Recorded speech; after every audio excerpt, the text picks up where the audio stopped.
En la historia más oculta que no se muestra en los libros, siempre se ha comentado la relación que tenían los lugares en los que se asentaban los caballeros de la Orden Templaria con emplazamientos donde brotaban grandes cantidades de energía telúrica. Muchos de aquellos enclaves terminaron por sucumbir al paso de los siglos, pero algunos, relegados al olvido, han conseguido sobrevivir hasta nuestros días. Una de aquellas construcciones se estableció hace cientos de años en las cercanías del hoy municipio de Granja de Moreruela. Hoy me voy a adentrar en uno de los monasterios cistercienses más importantes de la orden y situado en plena Vía de la Plata. En este emplazamiento siempre se ha contado que hay una serie de energías muy potentes que brotan de toda la zona. En mi investigación de hoy voy a adentrarme aún más en el monasterio de Santa María de Moreruela. Las ruinas del monasterio de Moreruela no dejan indiferente a nadie. A diferencia de otros lugares abandonados de los que el tiempo y la desidia se han apoderado, Moreruela proporciona al viajero una visión fantasmal completamente evocadora y sugerente. El monasterio de Moreruela siempre ha sido un lugar místico, puesto que desde los orígenes ya hay una leyenda que dice que fue Yahvé quien mandó construir este monasterio. En los últimos tiempos se tiene constancia de que se han llevado a cabo numerosos rituales en la zona del monasterio de Moreruela por ser considerado un lugar de gran concentración de poder. Alfonso VII lo donó a la orden del Cister. Fue uno de los primeros monasterios de esta orden que fue creado en la península ibérica, fundado en el siglo XII. Y la orden cisterciense, que también tenía su misticismo, pues dejó bastantes elementos extraños, como por ejemplo, nos encontramos con un vestigio que es una serpiente enroscada que simboliza el Ouroboros, ese símbolo del infinito, de la serpiente que se muerde la cola, y también nos encontramos otro símbolo bastante iniciático, como un laberinto polilobulado, que de alguna forma tiene que ver con la cábala y otros elementos de lo que es la mística judía. Además, uno de los elementos más enigmáticos de estas ruinas son las marcas de cantero que se encuentran en sus piedras, que nos indican que muchas escuelas de cantería participaron en la construcción de este monasterio. Aquí en esta iglesia nos encontramos con varias cofradías de canteros que marcaban las rocas, y es muy curioso ver cómo algunos, en vez de una marca simplemente para cobrar dinero, usaban símbolos también iniciáticos, como si pertenecieran a logias masónicas o logias esotéricas que algún mensaje nos querrían dar. Todas esas energías de las que se habla que tiene el monasterio y sus alrededores se pueden percibir desde el momento en el que llegas allí. Al poder entrar y contemplar esas ruinas colosales, la mente imagina cómo tuvo que ser todo aquel recinto. Un recinto en el que, según cuentan, en los últimos años se han llevado a cabo bastantes rituales mágicos.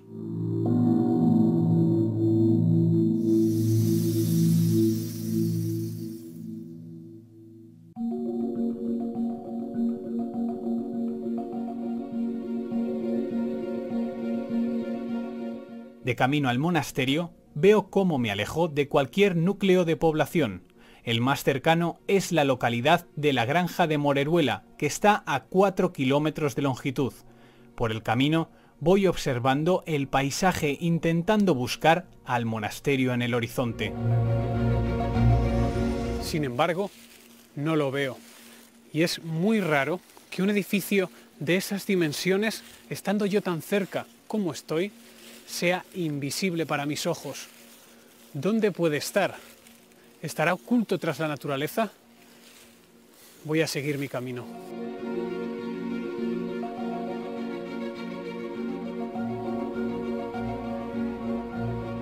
El entorno en el que se encuentra y se creó el monasterio no podría entenderse sin el castillo de Castrotorafe, que está muy cerca de él. Aunque actualmente no queden más que ruinas del mismo, se supone que en su origen, del que solo se puede afirmar que se produjo antes del año 1319, tuvo una gran importancia para la zona. Además, nos encontramos en Tierra de Campos, una zona en la que tradicionalmente la gente se ha dedicado al cultivo de secano. Por lo tanto, puedo deducir que la vida aquí siempre ha tenido que ser muy difícil. Pero entonces, ¿qué razón les llevó a asentarse en este lugar? El monasterio de Moreruela lo encontramos en la provincia de Zamora, muy cerquita del río Esla. Esta zona está habitada desde la prehistoria. Prueba de ello es el abrigo del Portalón, unas pinturas prehistóricas que se encuentran situadas en la margen izquierda del río Esla. Las zonas llanas y cercanas a los ríos, como de la que estamos hablando, fueron elegidas por los primeros pobladores, ya que en ellas podían practicar la agricultura, la ganadería y coger agua fácilmente. Además, siempre se han relacionado estos lugares con algunas energías místicas que provocaban que los primeros pobladores se asentaran en ellas. Los estudiosos de la cábala, de las fuerzas telúricas, han descubierto que ahí están esos puntos energéticos denominados líneas dragón, que cuando las líneas dragón se cruzan, forma un punto telúrico de energía, y es ahí donde el paganismo ya lo conocía y ponían sus iglesias y sus templos principales, y por supuesto ya cuando vino el cristianismo los apropió y utilizó esos centros de poder, esos puntos telúricos para construir sus iglesias. En este no es menos, y es por eso que aquí también muchos grupos de tanto brujería, esoterismo, ocultismo han empleado este lugar también para hacer sus rituales, puesto que estamos hablando de un enclave de poder, de energía.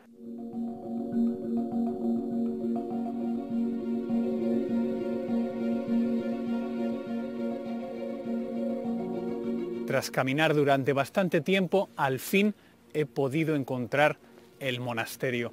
Está oculto por la naturaleza, es como si el tiempo hubiera querido salvarlo y que el entorno sea su dueño para que así sobreviva al paso del tiempo.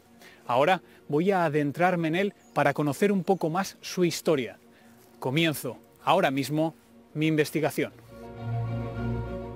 Los historiadores no se ponen de acuerdo de cuándo se creó este monasterio y cuándo tuvo sus primeros inquilinos, es decir, a los primeros monjes. Según la leyenda, el monasterio de Moreruela lo fundarían San Froilán y San Atilano, obispos de León y de Zamora, hacia el año 900. Es curioso que tuvo una visión, San Froilán, de que Dios le dijo que tenían que salir de ahí inmediatamente, que iban a venir los musulmanes a destruir completamente toda la iglesia.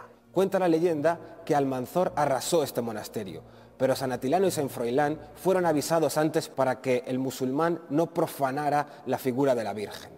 Ellos rescataron esta figura. Dios, además, les dijo que tendrían que construir una nueva iglesia allá donde vieran un león al lado de un árbol.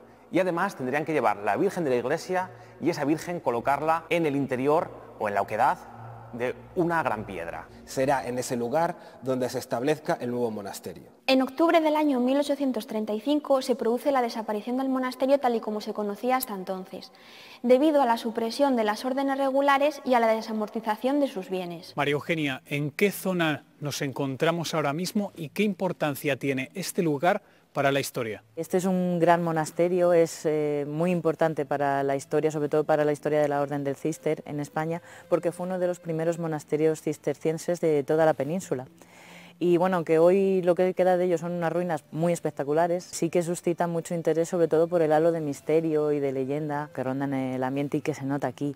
Para empezar te puedo contar que este es un monasterio de estilo gótico y románico, y que está situado en una zona bastante apartada de la población, porque era un requisito de muchos monasterios el estar apartados para que los monjes y los frailes estuvieran muy concentrados en su vida meditativa y en las tareas agrícolas. ¿Cuál es el origen del monasterio? ¿Cuál es esa primera piedra que se pone de este lugar? El origen del monasterio en realidad tiene dos variantes. La que está documentada data del siglo XII, concretamente del año 1143, cuando Alfonso VII, rey de León, cede unos territorios de Moreruela de Frades a un gran noble y muy leal como era Ponce Giraldo de Cabrera, que además tenía el título de príncipe de Zamora.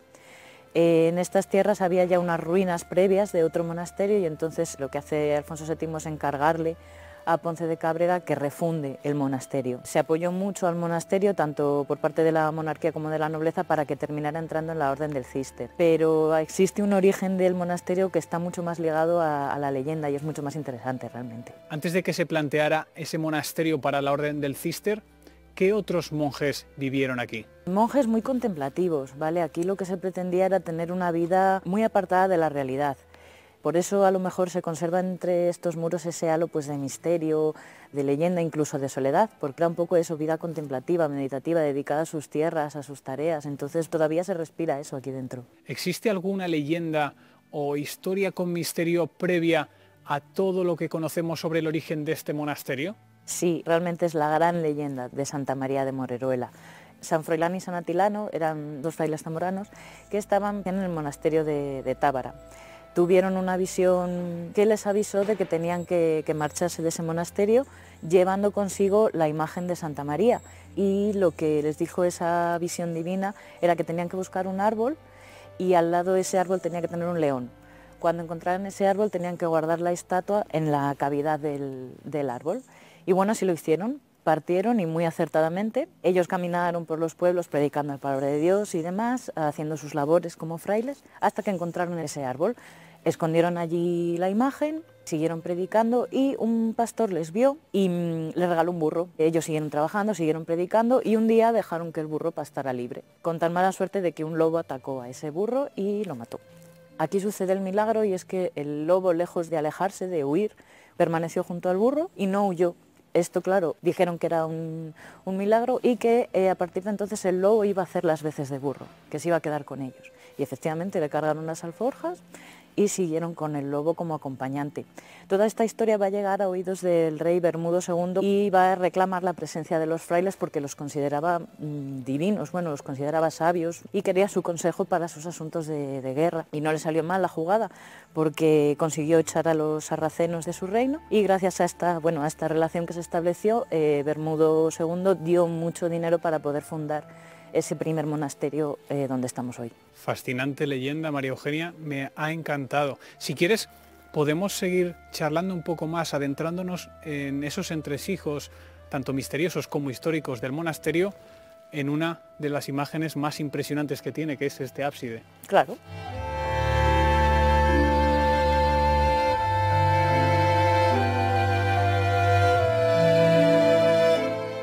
Viendo lo colosal que es este lugar, no puedo dejar de preguntarme cómo pudo terminar de esta manera un monasterio tan impresionante. La verdad es que es una historia triste y de decadencia, porque hasta el siglo XIV esto era un símbolo de grandeza, de espectacularidad, de hacer las cosas bien, realmente.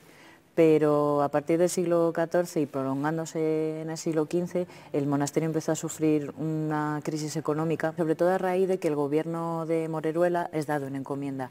Esto significaba que los monjes tenían que pagar con trabajo, con especies, una supuesta protección, supuestos beneficios. ¿Y ese declive cuántos años dura? Dura hasta la desamortización de Mendizábal. La principal razón de este declive va a ser la caída del antiguo régimen y la llegada del Estado liberal. Todo esto va a hacer que se pierdan muchos privilegios, y cuando llega la desamortización de Mendizábal y el reinado de Isabel II ya se han vivido más desamortizaciones, y el monasterio ya es cuando empieza a tener ese aura de soledad, de misterio, de supervivencia también.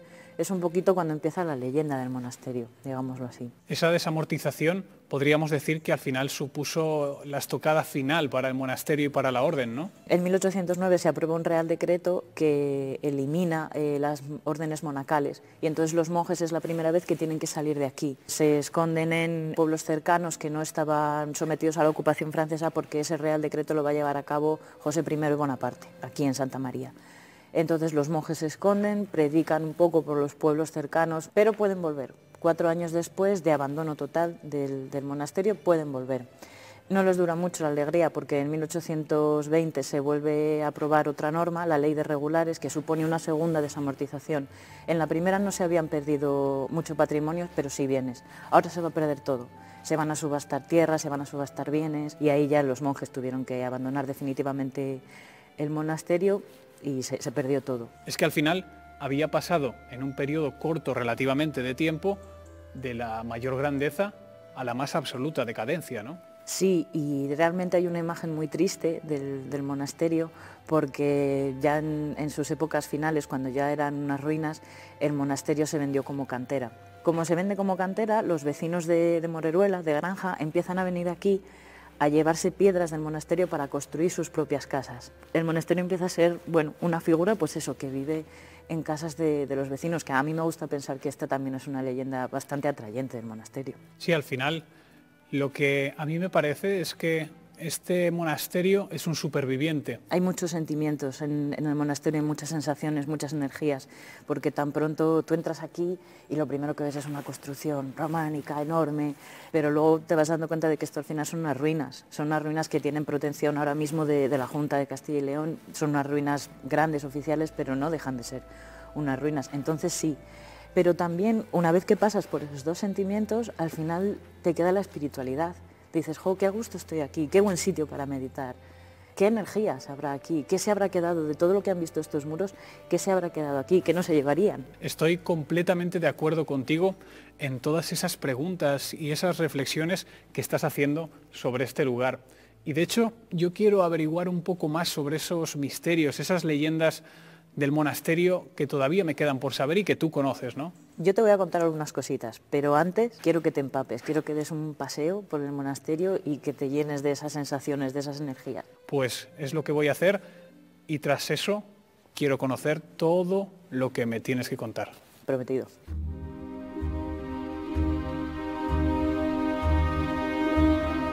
Indagando sobre la historia de cualquier lugar es una de las maneras que tenemos de poder entender el origen de los mismos, pero también es necesario adentrarse en él.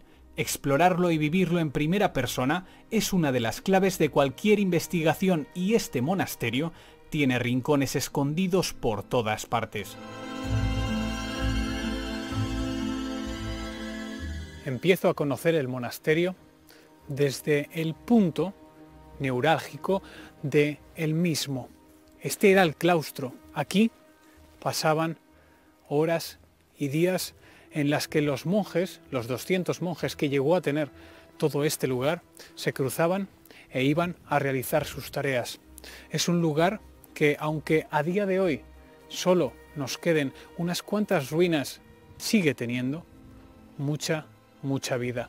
Y yo, esa vida, la estoy sintiendo y la quiero seguir experimentando aquí. Lo cierto es que las ruinas de este monasterio siguen manteniendo la esencia de lo que un día fue.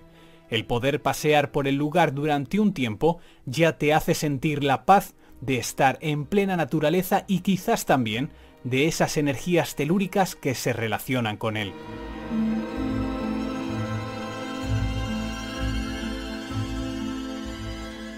Tras de mí se encuentra lo que era la hospedería que se llegó a añadir años después de la creación del propio monasterio.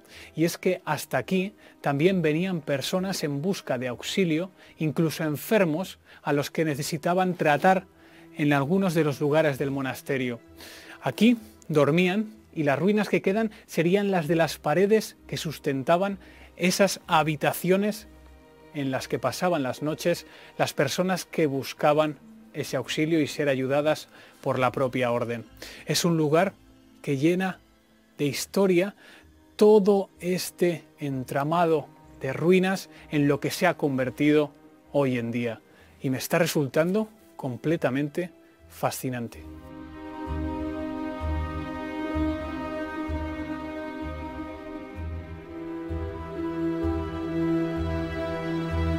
Esta parte del monasterio, aparte de ser la más conocida, también es la más espectacular, la iglesia. Pero lo que más curioso tiene esta iglesia es que antes tenía una parte superior, una galería, de la cual se conservan esos espectaculares arcos y que servían para que entrara el sol por ellos. Y es que hasta ese lugar subían a los enfermos que cuidaban en el monasterio para que recibieran esos rayos de sol tan purificadores. De hecho, esa galería se llamaba Solarium, y esos son los restos que perviven hoy en día.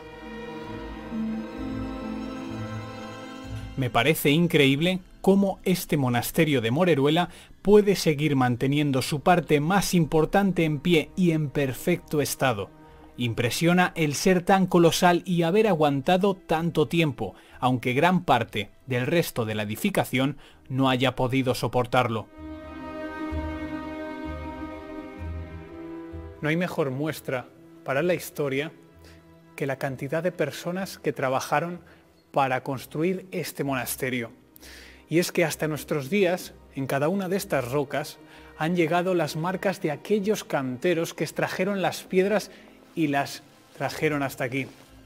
Podemos observar en casi todas las rocas diferentes marcas, y es que en aquella época, si el propio cantero traía su roca marcada, por cada una de ellas era por la que iba a cobrar, lo cual era bastante importante porque al final sus salarios dependían de ello. Al haber tantas marcas diferentes, me puedo hacer una idea de todas las personas que contribuyeron a crear este monumento. Y al final las energías de todas esas personas parece que se reúnen todavía aquí, esperando y viendo a los testigos que venimos a admirar su trabajo.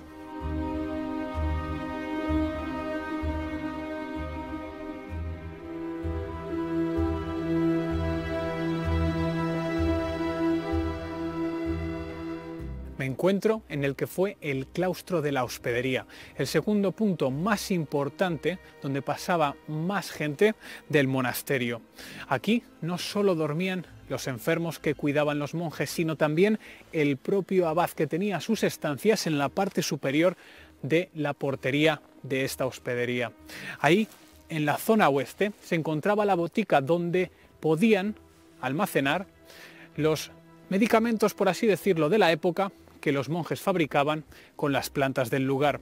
Como podéis ver, era una zona con mucha vida, y lo que me resulta y lo que me da mucha pena es cómo terminó tan bruscamente. Cuanto más conozco el monasterio, más me quedo hechizado por el encanto de lo que queda de él. Cada rincón nuevo que se presenta ante mí es toda una maravilla para los sentidos. Nunca he podido presenciar algo similar. A cada paso que he dado por este monasterio, me he ido como fusionando con su esencia, encontrando y descubriendo cada vez más preguntas, más lugares fascinantes que lo único que hacen es aumentar mi curiosidad. ¿Qué leyendas giran en torno a este lugar? ¿Qué energías se desprenden aquí? ¿Por qué se desprenden? Todas estas preguntas y mucho más voy a intentar responderlas a lo largo de mi investigación, pero por lo pronto voy a volver con María Eugenia a charlar sobre esos misterios que giran en torno a toda esta zona. He estado conociendo todos los rincones del monasterio y a cada paso que he dado por él me parece más y más fascinante, así que estoy deseando que me cuentes todas esas historias y misterios que me prometiste sobre este lugar. Ya has visto que es un lugar muy dado a energías, a leyendas, tiene un ambiente muy misterioso. En concreto te voy a contar un suceso que se puede leer en la cripta sellada, que dice que en mayo de 1974 en estas tierras un pescador tuvo una visión, se le apareció un ser blanco. El pescador estaba deseando saber, entre el miedo y la expectación, qué tenía que decirle ese ser. Lamentablemente no lo vamos a saber nunca porque el pescador iba acompañado de sus perros y los perros ahuyentaron la aparición. Pero sí se sabe que sucedió algo similar en un pueblo de Badajoz, en Talavera de la Real, pero tampoco se conserva el mensaje de la aparición. Probablemente es por la cantidad de energías que tiene este lugar, por lo que aquella aparición se presentó ante el pescador, ¿no? Sobre todo después de la desamortización de Mendizábal se convirtió en un lugar muy misterioso. O sea, la gente no solo venía a por piedra para sus casas, al final venía por las energías, por las leyendas, bueno, las habladurías. De hecho, se dice, por ejemplo, que hay un pasadizo que conecta el monasterio de Moreruela con la casa del Cister, que está en Granja, en el pueblo, y que llega incluso a la villa de Benavente. Los usos que se le diera a ese pasadizo también son un misterio a día de hoy. Nunca lo llegaremos a saber si no investigamos ahí abajo.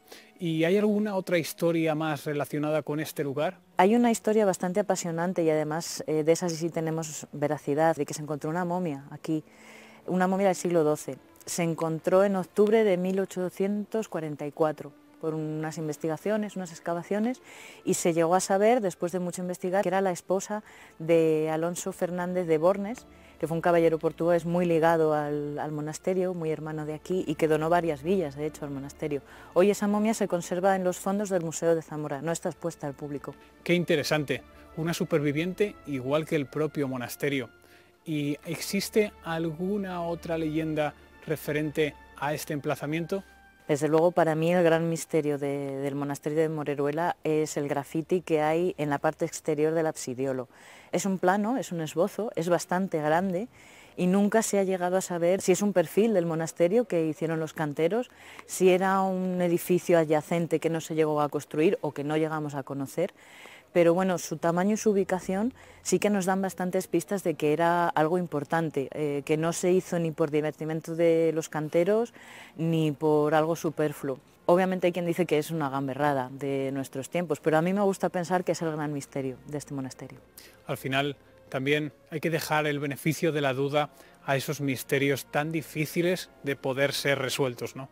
Por supuesto, eso siempre. En un lugar tan lleno de energía y que evoca tanto la leyenda y el misterio, a veces investigar no es lo mejor, sino disfrutarlo. Ha sido un placer poder charlar contigo, así que te agradezco enormemente todo lo que he aprendido gracias a ti de este monasterio de Moreruela.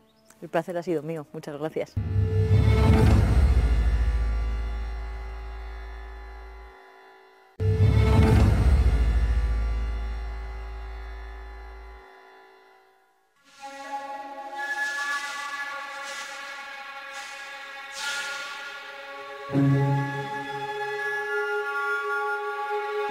En un lugar tan místico, mágico y repleto de energías, quiero llevar a cabo una serie de fotografías intentando captar lo que el ojo humano muchas veces pasa por alto o no llega a ver.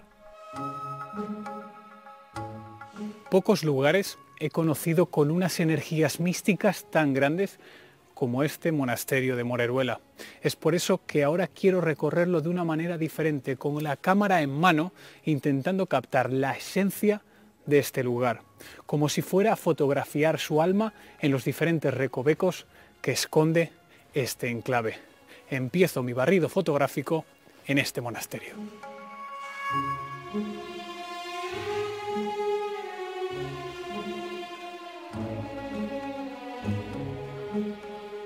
Lo cierto es que el monasterio hechiza a la cámara en cada una de las fotografías.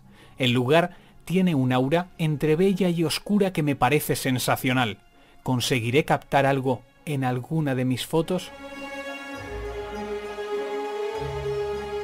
Cuando estoy en un lugar como este, lleno de magia, lleno de misterios, me vienen a la cabeza siempre las mismas preguntas.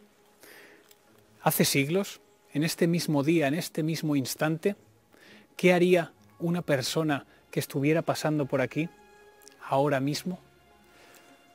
Es algo que me encanta imaginar para viajar atrás en el tiempo e intentar pensar que alguna de las energías de esas personas puedan ser captadas hoy en día por mi cámara. Pero eso yo no lo voy a saber hasta que, después de terminar mi barrido fotográfico, analice las fotos, ya terminada mi investigación.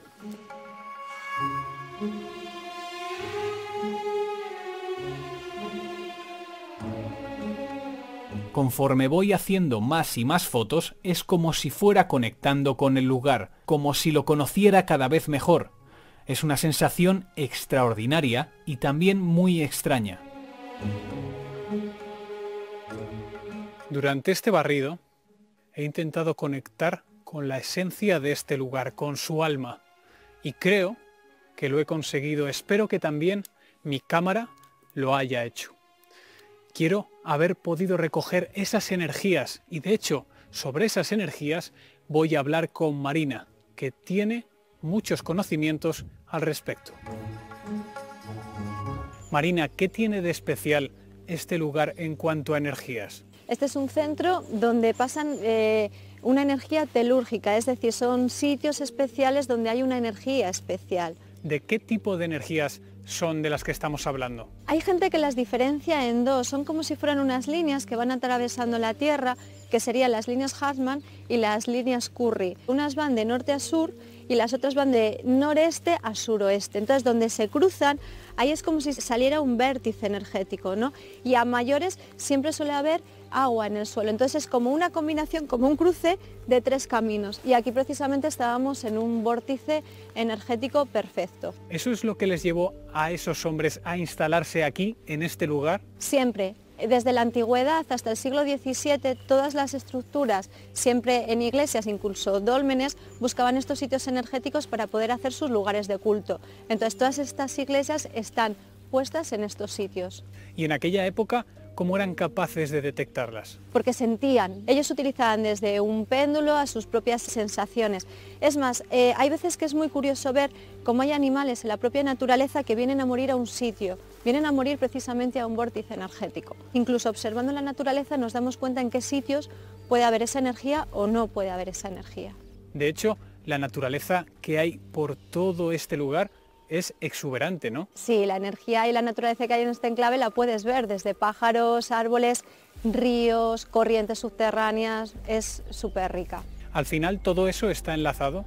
Claro, todos provenimos de la naturaleza, la madre tierra, la energía de la tierra que después al final conecta con la energía que proviene del universo. Y en estos centros de poder de los que estamos hablando, ¿se llevaba a cabo algún tipo de ritual? Sí, claro. La gente cuando hace rituales, que pueden ser rituales benéficos o rituales que sean de magia negra, que esos no son muy beneficiosos, buscan sitios de poder, donde haya una gran energía para poder llevar a cabo las intenciones que tienen en esos rituales. Y en este sitio es uno de ellos donde también se hace. ¿Y estos rituales dejan alguna prueba o evidencia de que se han llevado a cabo? Casi siempre dejan fuego. O sea, sitios donde se queman cosas, enterramientos en el suelo, plumas.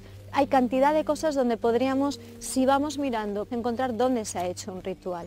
¿Tú tienes conocimiento de que aquí, en este lugar, se haya llevado a cabo algún ritual? Tuvieron que cerrar por eso, porque la gente venía a hacer fuego, hogueras o cosas que no eran muy buenas. Entonces, en esos lugares es donde tenemos constancia de que se venían a hacer esas cosas. Además, hay algunas marcas extrañas en las piedras, ¿no? Nosotros lo vemos y lo vemos todo igual, como dibujos, como si hubieran hecho dibujos, pero hay simbología. Quien conoce lo que es la geometría sagrada enseguida se va a dar cuenta de que esa simbología es diferente. Incluso las marcas de cantero, que es lo que dice que esos canteros pertenecen a una familia, vienen de un linaje, yo creo que incluso va más allá, porque si las observamos incluso las vemos que pueden tener similitudes con diferentes letras griegas, círculos. Entonces yo diría que incluso va más allá que la propia marca de un cantero, pero claro, esto ya es una opinión mía personal. Claro, al final esos símbolos habrán sufrido una evolución a lo largo del tiempo, ¿no? La geometría sagrada es una y no evoluciona, sino que se va pasando de generación en generación, no se transforma. Date cuenta que es pura matemática. Si cambiamos algo, cambiamos la matemática, por decirlo de alguna forma, y cambiamos la esencia. Entonces, la geometría siempre es la misma, pasen los años que pasen. Otra cosa es que esté dentro de esos símbolos de cantero algo que no somos capaces de ver, es decir, un símbolo y dentro hay una espiral. Va a ser el símbolo puro dentro de algo, que a nuestros primeros ojos pues no lo vemos, pero estoy segura que ellos sí que lo veían. Por eso creo que va más allá lo que son las marcas de cantero que quizás simplemente una marca de cantero. Me has dicho que una de las maneras de detectar energías era con un péndulo. ¿Podríamos llevar a cabo aquí alguna prueba similar? Por supuesto, la radiestesia siempre se ha utilizado durante miles de años y si quieres probamos y vemos a ver cómo funciona, si te parece. ¿Vamos? Vamos.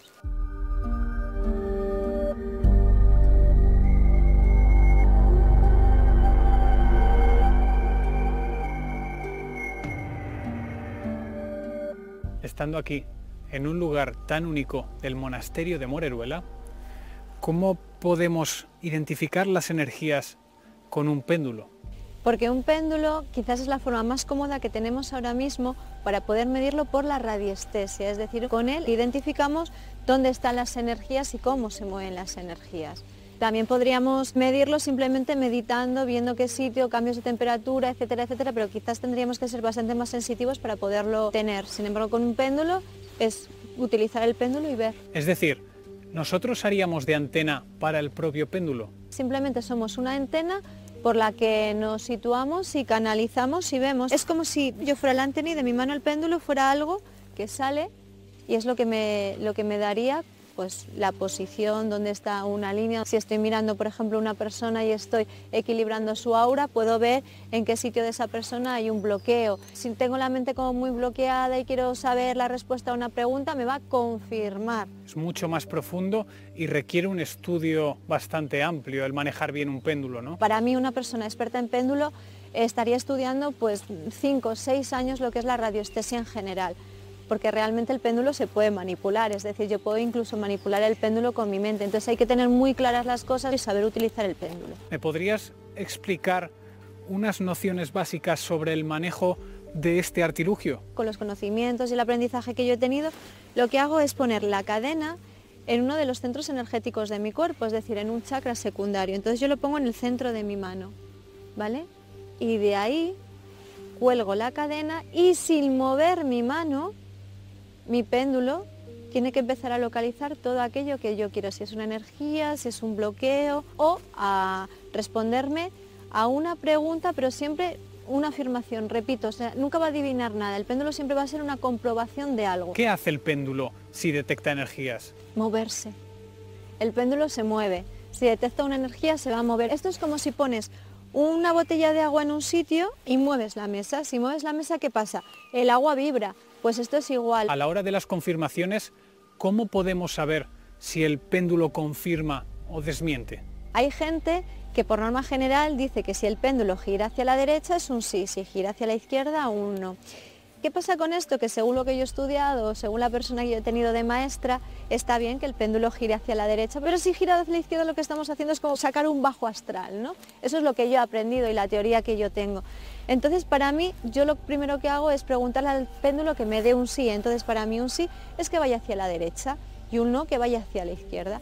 Y cuando no sé, no contesto, el péndulo se para, simplemente se para. Pero ya te digo, estos son muchos años de estudio, es contactar con el péndulo, no escoger un péndulo y aprender, sino hay gente que bautiza el péndulo, toco el péndulo, me conecto con el péndulo y a raíz de ahí poder trabajar con él. Entonces, si nosotros estuviéramos buscando energías en este monasterio, ¿hacia qué lado giraría el péndulo si esa energía fuera positiva? Hacia la derecha. ¿Y qué nos mostraría si cambiara de sentido y girara hacia la izquierda? Que esas energías o ahí en ese lugar nos han hecho cosas demasiado positivas. Quizás ahí la energía que hay sujeta en ese terreno no es que sea una energía demasiado equilibrada. Repito, hablo sobre mi experiencia y lo que yo he aprendido con los maestros que yo he tenido. Marina, con todas las nociones que me has dado sobre el péndulo y sobre las energías que tiene este lugar, tengo muchas ganas de poner en práctica todos estos conocimientos sobre las energías y el péndulo que tú me has dado. Muchas gracias por todo.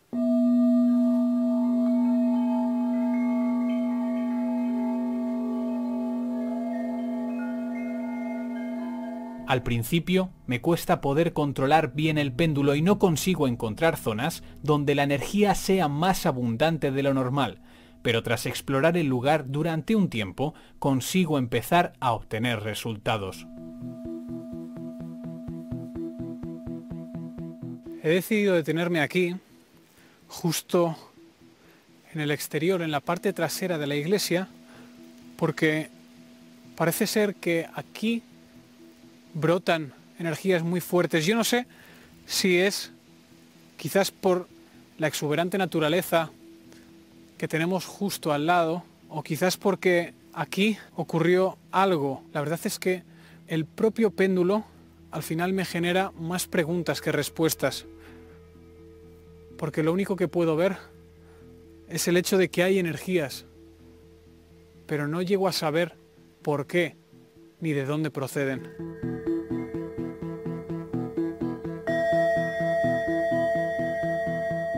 Sigo en busca de las energías telúricas de las que me ha hablado Marina. Lo cierto es que en este sentido el lugar es una auténtica fuente y hay zonas que son un completo manantial.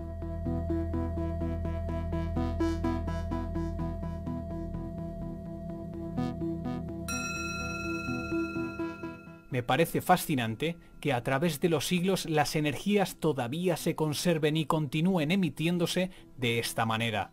Este lugar es un auténtico misterio. ¿De dónde procederá tanto poder?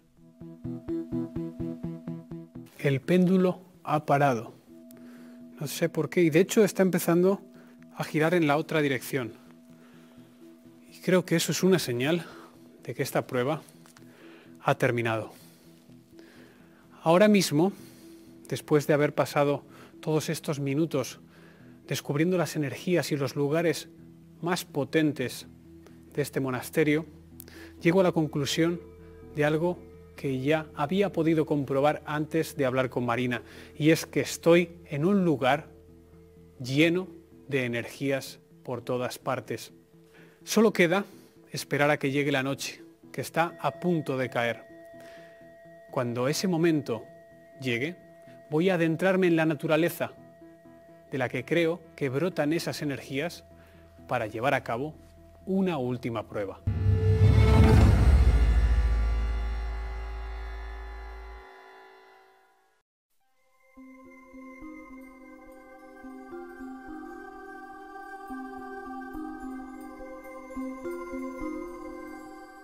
Existen ocasiones en las que la naturaleza y sus energías se manifiestan ante nosotros.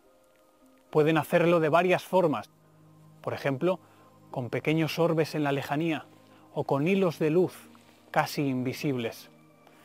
Hay muchas otras, pero espero captar alguna de ellas.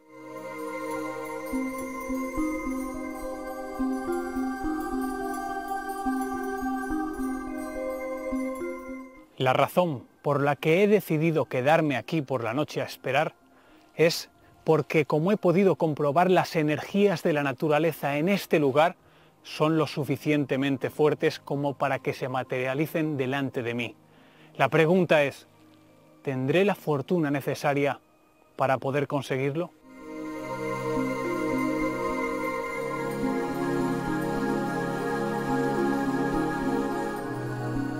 En busca de poder captar si alguna de esas energías positivas o negativas se presenta ante nosotros, he decidido situar mi cámara y el trípode con unas vistas perfectas hacia el monasterio.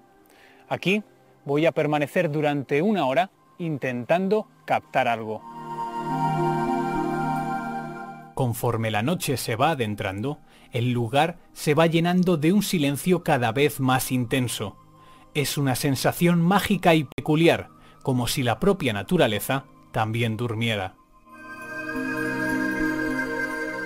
Al final hemos decidido pasar más tiempo aquí debido a todas las historias que nos han contado y a que el ambiente aquí en la noche es espectacular. La paz que se puede vivir en el enclave entremezclada con las energías y ese algo que hay en el ambiente hacen que nos quedemos y que sigamos grabando durante más tiempo, siempre con la esperanza de poder captar una energía o algo en la noche.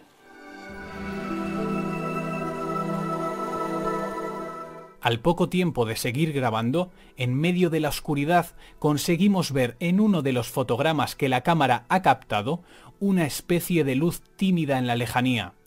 Esa luz, proveniente de la zona en la que se encuentra el monasterio, apenas se deja ver, pero algo se consigue atisbar. Vamos a volver a verla, ampliada.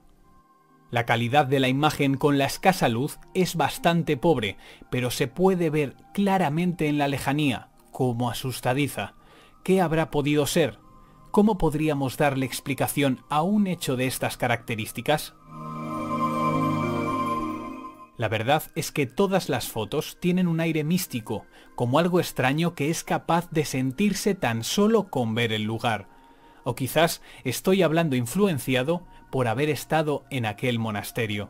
El caso es que la suerte que tuvimos con la luz que pudimos ver en el vídeo, no la tuvimos en las fotografías. Más allá de mi propia opinión, no podemos atestiguar que la cámara captara nada fuera de lo normal, pero lo reseñable y con lo que me quedo es con esa luz. El monasterio y sus alrededores están repletos de una energía de tal magnitud que he podido comprobar toda su grandeza aquí, en mi investigación. Lo cierto es que en lugares así me doy cuenta del poder que tiene la naturaleza y de que el ser humano se ha olvidado por completo de ese poder. Pero ahí sigue, impasible, a pesar de todo el paso del tiempo, al igual que este monasterio de Santa María de Moreruela.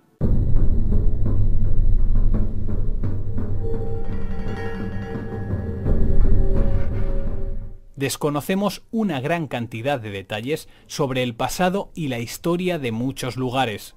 El no saber a ciencia cierta los motivos por los que nuestros antepasados llegaron a asentarse en determinadas zonas y achacarlo todo a razones económicas o políticas es un error. El conocer lugares como este monasterio de Santa María de Moreruela me hace comprender algo que nuestra sociedad ha perdido, y es esa conexión con las energías que brotan de la propia tierra, las llamadas energías telúricas.